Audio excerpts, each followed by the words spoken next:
L'actualité, c'est aussi la tenue des assises sur le réajustement des programmes du premier cycle secondaire. La clôture des travaux a été présidée par le ministre délégué à l'éducation en charge de l'éducation civique, Lucie Akalan. Les détails avec Gabriel Guilain-Lémier et Gérard Magnagna. 48 heures ont suffi aux experts encadreurs pédagogiques, inspecteurs et conseillers pédagogiques pour discuter sur les programmes scolaires, notamment dans les matières de français, mathématiques, sciences de la vie et de la terre.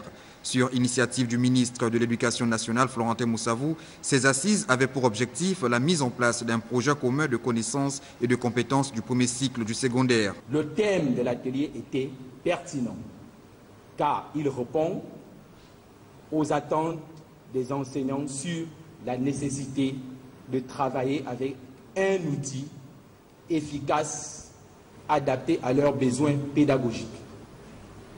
Le chronogramme des travaux était bien ficelé, car il a permis de déboucher sur un calendrier de travail convenable.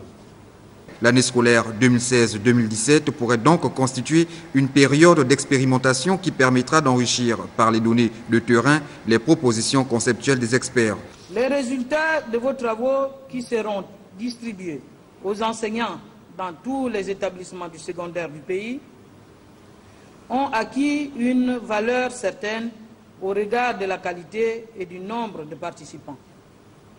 Toutefois, afin de faire de cette année scolaire une période d'expérimentation des réajustements opérés, il est utile d'effectuer, comme vous l'avez d'ailleurs préconisé, des visites de classe dans toutes les provinces du Gabon pour vérifier l'exécution de ces nouvelles progressions.